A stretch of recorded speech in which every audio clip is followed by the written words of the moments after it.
If you're traveling to Iceland anytime soon, there are a few things that I really think you should know before you come.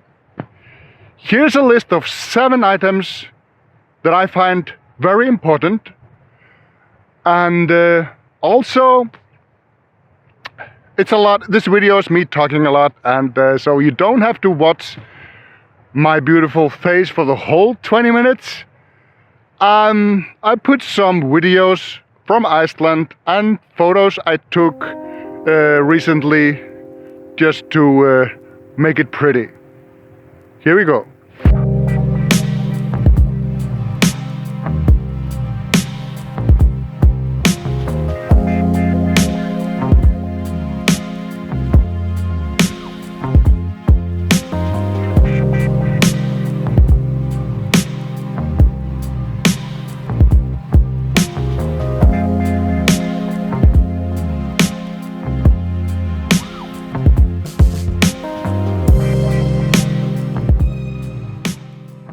So first item would, of course, be money. You need money to travel to Iceland. You need a lot of money to travel to Iceland. It is expensive.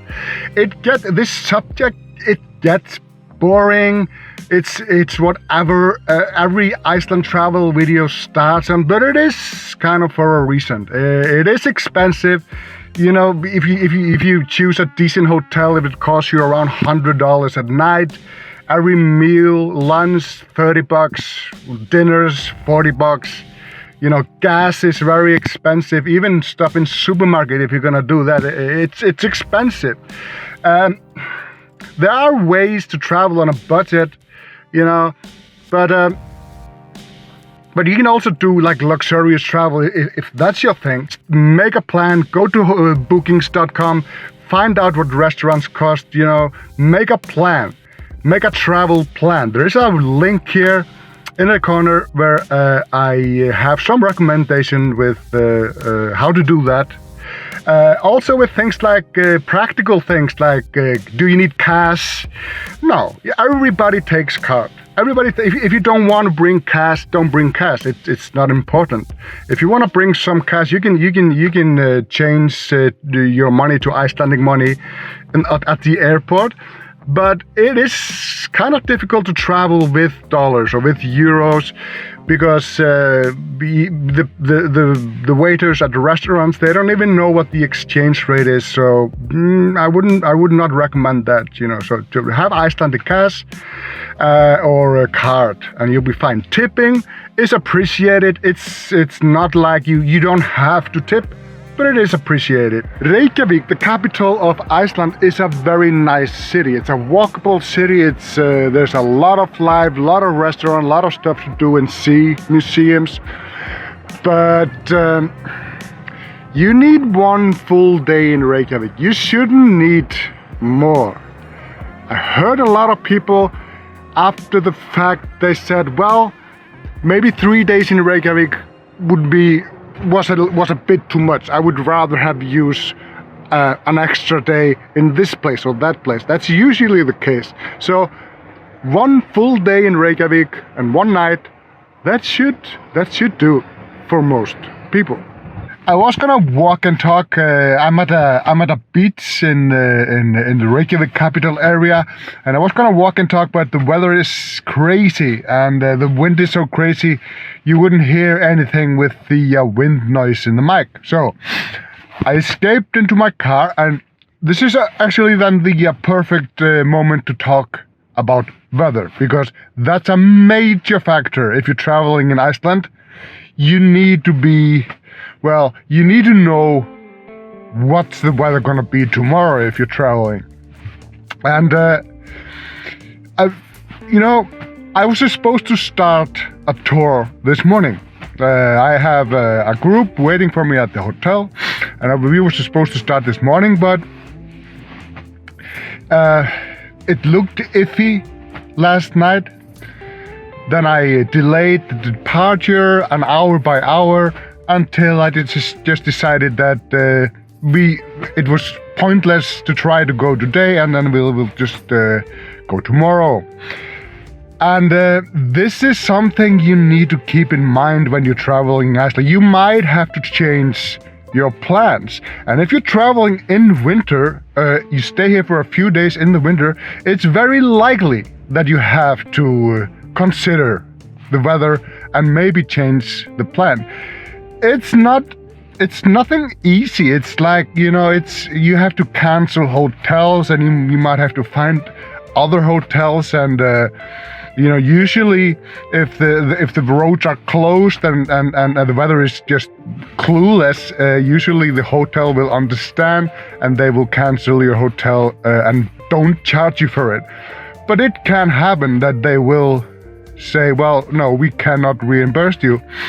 And then what you're gonna do? You're gonna drive anyway, even if the conditions are bad? No, of course not. You have to value your health and your life. And if you have your family or somebody in the car, you're responsible for that too. Not to do that, not to take chances. Because it's just that simple. It's just a matter of life and death in some. There was a death here yesterday. The roads were open. It was a little bit of a blizzard, but the road was open. But a small car went head-on with a snowplow, and the person died. So it is serious matter. You need to keep this in mind when you're traveling in Iceland. I will link here on a website that you can monitor the weather, and also savetravel.is. That's a site you should check every day before you before you leave. Check if there is any warning in the area you're going to. And you need to do that even in summer, because if the winter is, of course, then you have snow, you have slippery roads, you have all that. But in the summer, the winds can be crazy here also. So you need to check. Always check. And that maybe brings me to the next item I wanted to talk to you about, what you need to have in mind when you go to Iceland. I get asked about this quite a bit. What time of year is the best time to visit Iceland? Well, that's something I can't answer that for you. It depends on your preference. Do you like winter? I love this time of year in Iceland. It's, when the snows are, when the weather is a little bit bad, you have the crazy dramatic clouds. It's awesome. The glacier ice is blue. We have northern lights. It's an amazing place to travel in winter, and especially if you're a photographer. So that would be my personal favorite season of shooting in Iceland. Winter, January, February, March. That's my favorite time of the year to shoot here. Keep in mind that in winter the day can be quite short.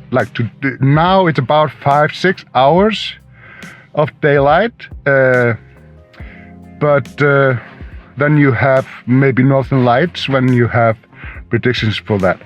So I find that, for example, in late February, the balance between night and day is nice. You can shoot maybe 8-9 hours, then you go for dinner, and then you might go out again for northern lights. It's kind of like the perfect divide between night and day. Then in summer is amazing. Summer is amazing, especially if you like stuff like the highlands of Iceland, which is amazing. It's so beautiful. Many people complain about, especially for photography, there can be a lot of people at these major locations. Yes, that's true, but it doesn't really matter. If you go really early in the morning, like if you're a photographer and you want to shoot in the best possible light, there's nobody there. And also around the sunset is also so late that usually there's nobody there. It's in June, we call it the midnight sun, beautiful stuff. Amazing time to shoot. Also in the summer, you have puffin for those who want to shoot that. There's a lot of people that come here for puffin. There's a big puffin colony here. It's a really good place to catch puffins. What else? Of course, there's no northern lights, so if you want that, you need winter. Though in late August, you might get northern lights. Usually it's beginning September, but it might be dark enough for you to see northern light in late August.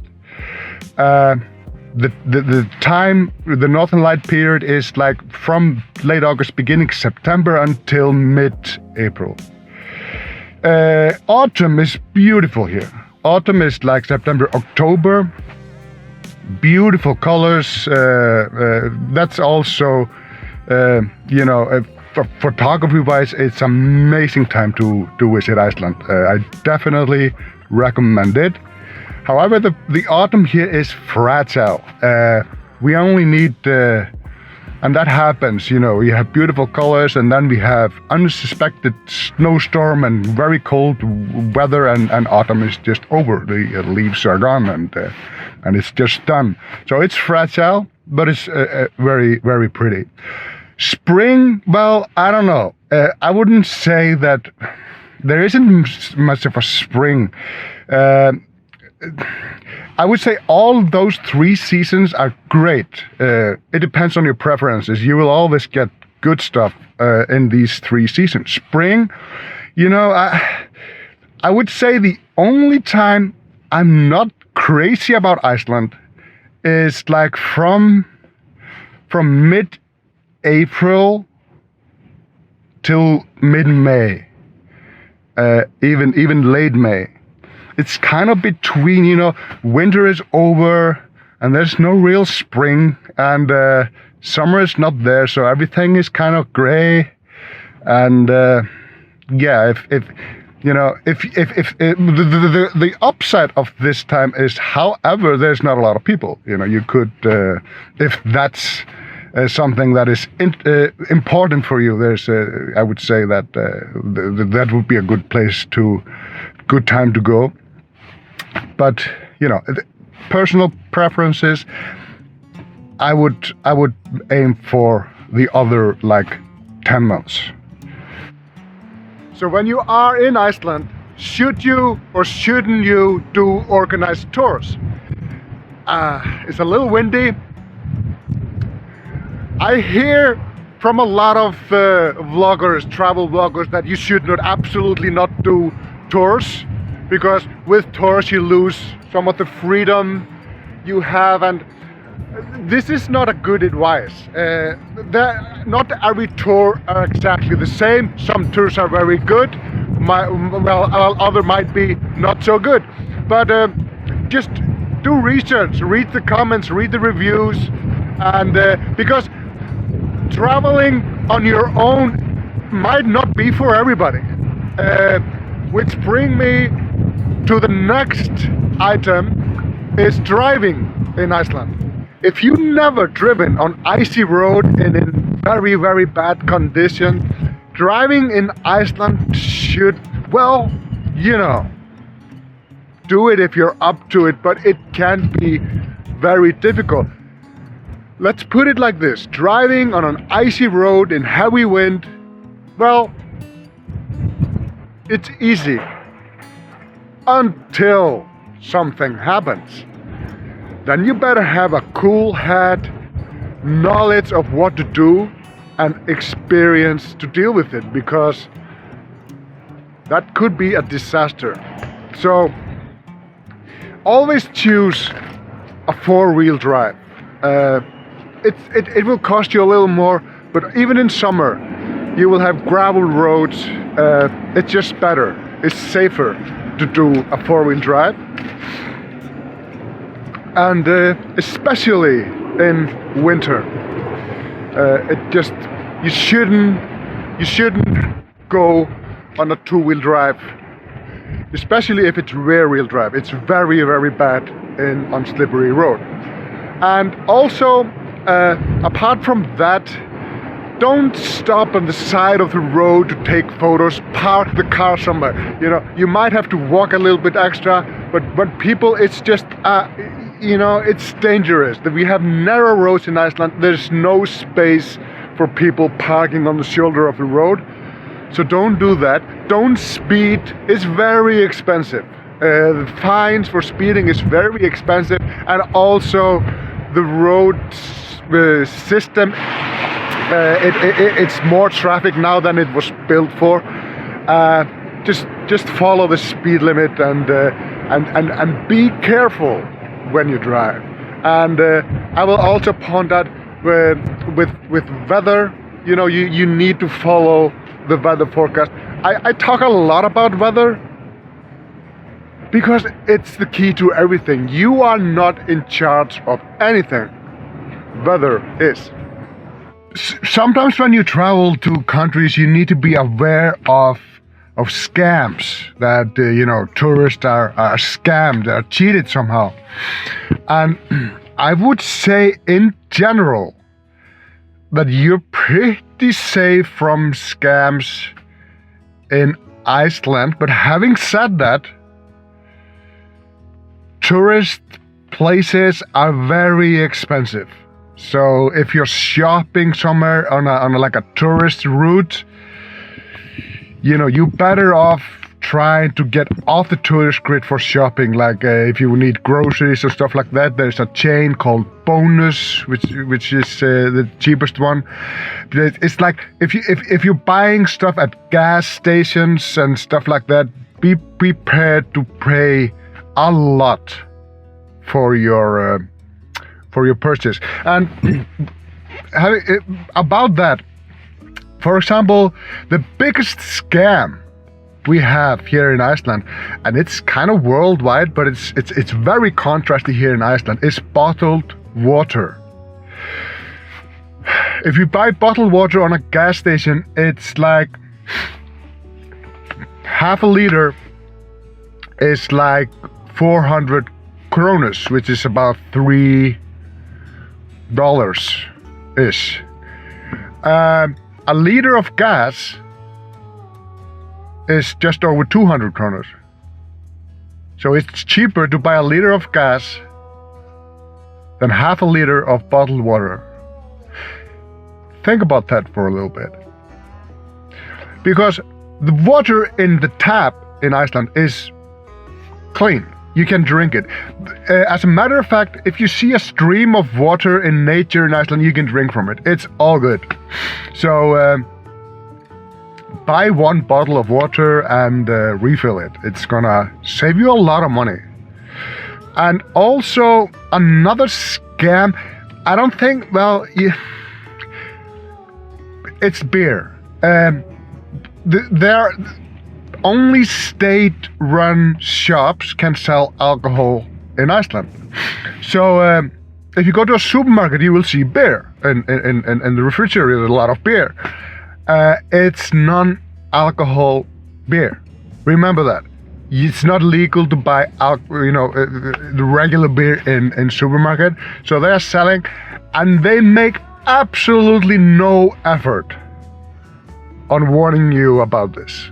So you need to know this. If you're a beer man or woman, you can't buy that in supermarkets. And lastly, be safe. Follow safetravel.is. Follow the weather. If there are warning signs, don't ignore it. If there are warning lines and fences, don't ignore it. It's always there for a reason.